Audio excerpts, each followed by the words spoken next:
All right, ready to dive deep. You asked for Maya Angelou, and we are so here for it. I know why the caged bird sings such a powerful autobiography. Right. So alongside those excerpts, we've got a ton of historical info about Stamps, Arkansas, where Oh, Angelou spent part of her childhood. The 1930s and 40s, if you can picture it. gives us what, like two puzzle pieces? We get to put them together, see how her life fits into that whole historical picture. Exactly. We hear segregated South and think we've got the whole picture, but Stamps, Arkansas during those years might surprise you. Let's set the scene. Small town, rural, sounds quiet on the surface, but especially within the Black community. So much vibrancy, real energy. Which is fascinating, right? This wasn't just a town divided by segregation. It's a place where Black businesses, Black schools, even Black churches, they weren't just scraping by, they were thriving. Exactly. I mean, Angelou even called her grandmother's store the economic bedrock of the community. Powerful statement, right? Challenges that whole poverty and oppression narrative we think we know about Black life in the Jim Crow South. For sure. It really makes you question those simplified narratives we often hear, doesn't it? And speaking of her grandmother's store, Angela describing it as the economic bedrock, how do you think that strong economic base within the Black community might have shaped her views on resilience and self-reliance? Ooh, that's a good one. Makes you think about the values she would have grown up with.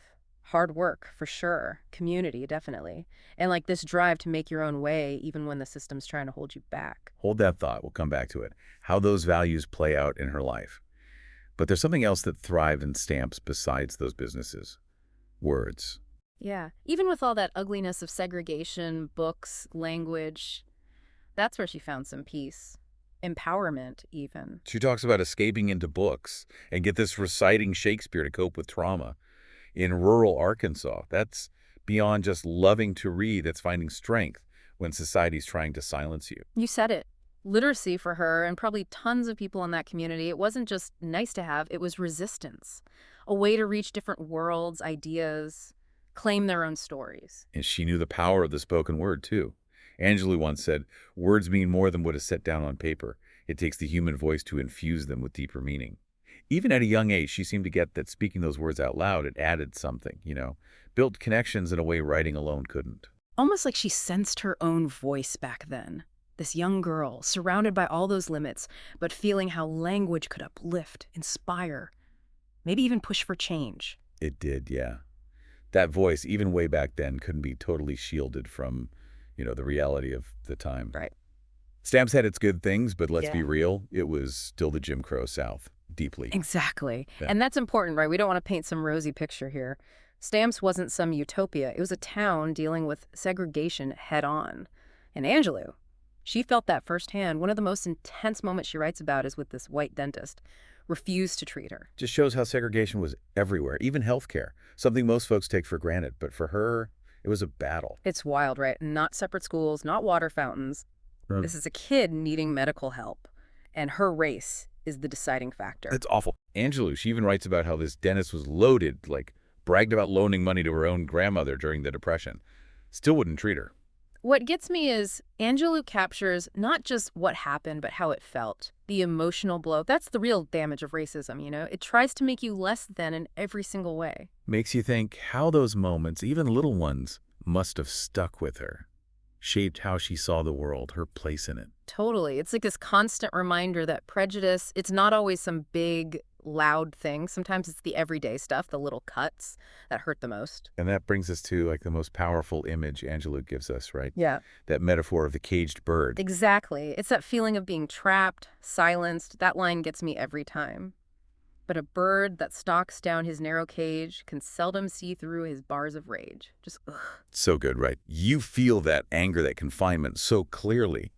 Makes you wonder, how do you even break free from that? And yet she does, Even with that feeling of being caged, her story is about pushing back, finding your voice, rising above. She does, because despite all that, she graduates, becomes a mother, doesn't give up on writing, on art. Like that unstoppable spirit she always wrote about. It's like she turned that feeling of being caged into pure fuel. And that's what she teaches us, isn't it? Resilience isn't never falling down. It's getting back up every time. She's got that quote. How's it go? You may encounter many defeats. Oh, yeah. But you must not be defeated. Like, you need the falls to know what you're made of, how to rise above. I love that. And it made me think about, Remember how we talked about the Black community in stamps? All those values, the self-reliance, the never giving up. It really does, doesn't it? Like, Yeah. she took those values, those experiences, turned them into art that still means something to people. Pretty amazing. That's art for you. Comes from the heart stuff, and Mm. suddenly we see things differently, understand ourselves even. Wild to think, a small town in Arkansas, right? Not exactly the center of the universe, but it made Maya Angelou who she was. At least partly, right? Place is powerful, huh? The good and the bad, it all gets mixed up into who we become. Stamps gave her that foundation, but also, like, the pushback she needed to find her voice. That's what I get from it. We've covered a lot of ground here. History, words, racism, resilience. Hmm. It's kind of all there in her story, isn't it? It is. Reminds you gotta look deeper. Angelou's work is not just pretty words, it's a whole world, joy and pain all mixed up. So much to think about for sure.